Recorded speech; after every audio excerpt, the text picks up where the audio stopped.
Smartphone के इस जमाने में एक दूसरे से कनेक्ट होना काफी आसान हो गया है। बस नंबर घुमाओ और लग गया फोन, बातें कर लो जी भर के। लेकिन जब ये स्मार्टफोन नहीं थे तब हमें लोगों से जोड़ने का काम ये टेलीफोन किया करते थे। वैसे तो आज के समय में भी इन टेलीफोन्स का इस्तेमाल किया जाता है, लेकिन बहुत से लोगों को ये नहीं पता कि इन टेलीफोन को बनाया कैसे जाता है। आज हम अपनी इस वीडियो में आपको टेलीफोन की मैन्युफैक्चरिंग का पूरा प्रोसेस स्टेप बाय स्टेप दिखाएंगे। तो इस वीडियो को पूरा देखिएगा और हमारे चैनल को सब्सक्राइब करके बेल आइकन जरूर दबा दीजिएगा। चलिए तो लीजिए, हम इस फैक्ट्री के अंदर आ चुके हैं जहां पर टेलीफोन बनाने का काम किया जाता है। दोस्तों, टेलीफोन बनाने का काम शुरू होता है उसकी बॉडी बनाने से, जो कि प्लास्टिक की होती है, और प्लास्टिक की मदद से इसके बॉडी को शेप देने के लिए इस्तेमाल किया जाता है प्लास्टिक ग्रेनुअल्स का, जिन्हें इस मोल्डिंग मशीन में कुछ इस तरह से डाला जाता है। अब यहाँ पर ये मशीन अपने आप इन प्लास्टिक ग्रेनुअल्स को बदलकर इसे टेलीफोन का शेप दे देती है और बनकर तैयार हो जाता है हमारे टेलीफोन का बाहरी हिस्सा, यानी कि उसकी बॉडी। और बॉडी बनाने के बाद बारी आती है इस फोन में लगे हुए बटन को बनाने की, जिन्हें हम कीपैड कहते हैं। और ये पूरा काम देखिए कंप्यूटर की मदद से होता है, कोई हाथ से थोड़ना होगा। जी हाँ, यहाँ सबसे पहले टेलीफोन के बटन का 3D डिजाइन तैयार किया जाता है। 3D डिजाइन तैयार करने के बाद मोल्डिंग मशीन का इस्तेमाल किया जाता है और इस पूरे ढांचे को बनाया जाता है। सबसे पहले तो यहाँ इस मोल्डिंग मशीन के अंदर सिलिकॉन स्ट्रिप को कुछ इस तरह से रखा जाता है और फिर इस मशीन को बंद करके कुछ समय के लिए ऐसे ही छोड़ दिया जाता है। दोस्तों, अब यहाँ इस मशीन के अंदर हीट और प्रेशर का इस्तेमाल करके कंप्यूटर में बनाए गए 3D डिजाइन के हिसाब से टेलीफोन के बटन का शेप तैयार कर लिया जाता है। अब बाहर आने के बाद जो इसके अंदर सिलिकॉन स्ट्रिप लगाई हुई होती है वो अब बटन के शेप में दिखाई देती है। यहाँ अब इन्हें निकाल कर इनको छोटे छोटे पीस में कट करते हैं और बाद में इनके ऊपर प्रिंटिंग मशीन की मदद से नंबर्स को प्रिंट कर दिया जाता है। और फिर क्या, बस लीजिए, हमारे टेलीफोन का ये कीपैड देखिए बनकर पूरी तरह से तैयार हो चुका है, जो काफी ज्यादा चमकदार दिख रहा है, बढ़िया दिख रहा है ना। देखिए, टेलीफोन की बॉडी और कीपैड तो रेडी हो चुका है। चलिए अब बढ़ते हैं आगे के प्रोसेस की तरफ, जहां पर अब हम इस टेलीफोन के स्पीकर को बनाने का काम शुरू करेंगे, क्योंकि अगर स्पीकर ही नहीं होगा तो फोन पर हमें आवाज कैसे आएगी। तो दोस्तों, स्पीकर का जो निचला हिस्सा होता है वो पूरी तरह से स्टील का बना हुआ होता है और यहाँ पर आप जो ये ढांचे देख रहे हैं ना, इसी का इस्तेमाल करके स्पीकर को बनाया जाता है। यहाँ सबसे पहले इन स्टील के ऊपर इस तरह से ग्लू को लगाया जा रहा है। इसके बाद एक मैग्नेट को लिया जाता है और इसके ऊपर इस तरह से ग्लू लगा दिया जाता है और बाद में इस मैग्नेट को कोन की शेप वाले इस स्टील के ऊपर चिपका दिया जाता है।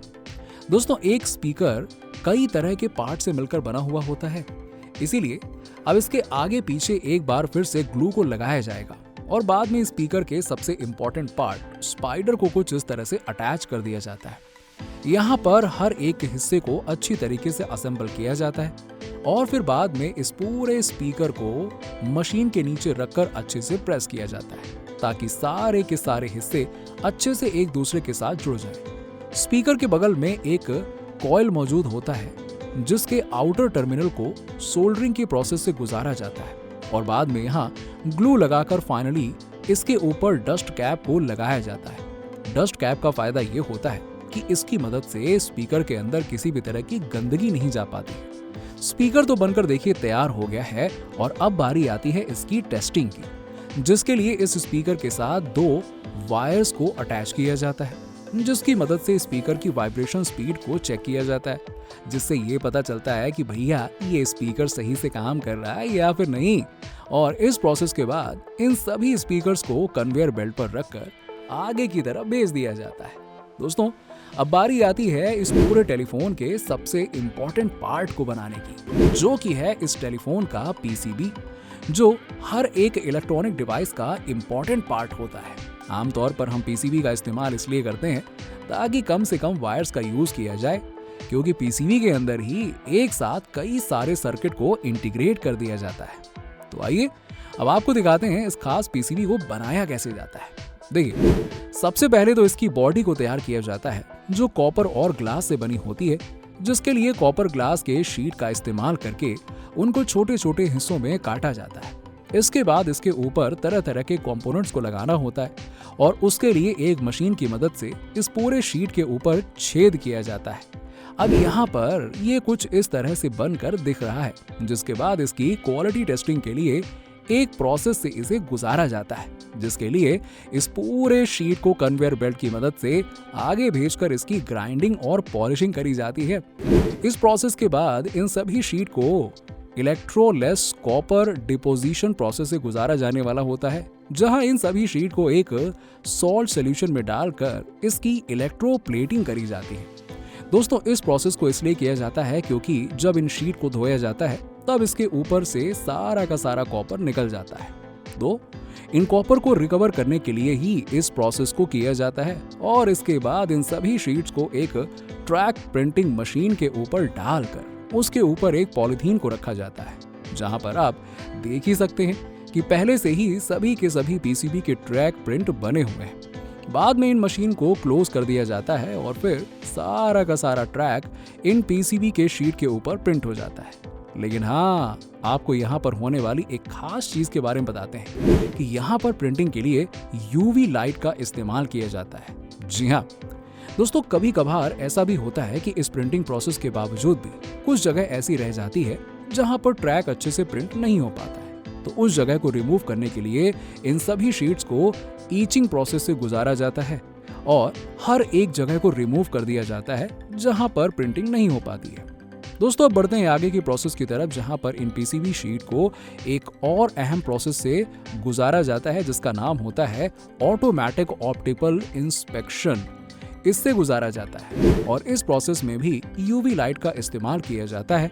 और आपको बता दें कि जहां पर सभी ट्रैक की जांच करी जाती है और फिर बाद में इसे एक और मशीन के ऊपर रखकर सोल्डर मास्क किया जाता है। इस प्रोसेस की मदद से अब ये सभी शीट ग्रीन कलर की हो जाती है और इन सभी पीसीबी के ऊपर से शॉर्ट सर्किट का खतरा भी अब कम हो जाता है। अंत में इन सभी पीसीबी शीट को इस मशीन से निकालकर इन सभी के ऊपर सोल्डर पैड किया जाता है। सोल्डर पैड करने के लिए इन शीट के ऊपर पॉलिथीन शीट को लगाकर मशीन के अंदर डाल दिया जाता है और बाहर निकालने के बाद आप इन शीट के ऊपर देख ही सकते हैं कि सारे के सारे सर्किट का डिजाइन आपको अच्छे से दिखाई देने लगेगा। अब इन सभी पीसीबी शीट के ऊपर एक खास मशीन की मदद से हर एक इम्पॉर्टेंट कंपोनेंट को लगाया जाता है और साथ में इस पीसीबी के सबसे इम्पॉर्टेंट पार्ट यानी कि उसके प्रोसेसर को भी तैयार कर लिया जाता है, जिसे इस टेलीफोन का ब्रेन भी कहा जाता है। इस पीसीबी को अब एक और मशीन पर रखा जाएगा, जहां पर वी स्कोरिंग करके इन सभी पीसीबी को छोटे छोटे हिस्सों में काट लिया जाता है और बाद में इन सभी के ऊपर हाथों से सोल्डरिंग प्रोसेस का इस्तेमाल करके तरह तरह की वायर को अटैच किया जाता है और अंत में टेलीफोन का ये पीसीबी पूरी तरीके से रेडी हो चुका होता है ना सही? दोस्तों, यहाँ तक टेलीफोन के सभी इंपॉर्टेंट कंपोनेंट्स को रेडी कर लिया जाता है और अब बारी आती है इन सभी कंपोनेंट्स को एक साथ असेंबल करने की। सबसे पहले टेलीफोन की बॉडी के अंदर उसके डायल पैड को लगाया जाता है। इसके बाद जो स्पीकर तैयार किया जाता है उसे भी इस टेलीफोन के ढांचे के अंदर कुछ इस तरह से अटैच कर दिया जाता है और बाद में सबसे इंपॉर्टेंट पार्ट यानी कि टेलीफोन के पीसीबी को भी मशीन की मदद से यहाँ पे अटैच किया जा रहा होता है। बाद में इस ढांचे को यहाँ मशीन से निकालकर इसके ऊपर टेलीफोन के डिस्प्ले को लगाया जाता है और इसके वायर को टेलीफोन के साथ सोल्डरिंग के प्रोसेस से अटैच किया जाता है। अंत में इस टेलीफोन को सीधा करके इसके सभी बटन को अच्छे से चेक किया जाता है और फिर इसकी बॉडी को क्लोज करके स्क्रू की मदद से अच्छे तरीके से टाइट कर दिया जाता है और इसके पीछे वाले हिस्से पर अब कंपनी का स्टिकर लगाया जाता है।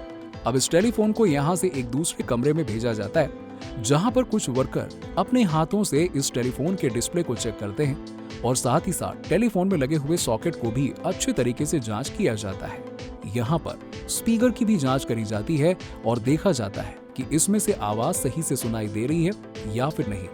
जब सब कुछ अच्छे से सुनिश्चित कर लिया जाता है तब अंत में इस टेलीफोन को पॉलीथिन में अच्छे से पैक करके मार्केट की ओर रवाना कर दिया जाता है।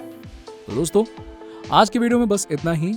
हमने आपको हर घरों में इस्तेमाल किए जाने वाले टेलीफोन को कैसे बनाया जाता है इसका प्रोसेस शुरू से लेकर अंत तक दिखाया है। हम उम्मीद करते हैं कि आपको हमारी ये फैक्ट्री मेकिंग वीडियो पसंद आई होगी और अगर आई है तो इसे लाइक करके उन लोगों के साथ में जरूर शेयर कीजिएगा जिन्हें जानना है कि टेलीफोन की मैन्युफैक्चरिंग कैसे करी जाती है और हमेशा की तरह जाते जाते हमारे चैनल फैक्ट फिक्शन को सब्सक्राइब कर लीजिएगा और हाँ, बगल में मौजूद बेल आइकन को दबाकर इस बात को सुनिश्चित कर लीजिएगा कि हमारी वीडियो आपसे मिस ना हो।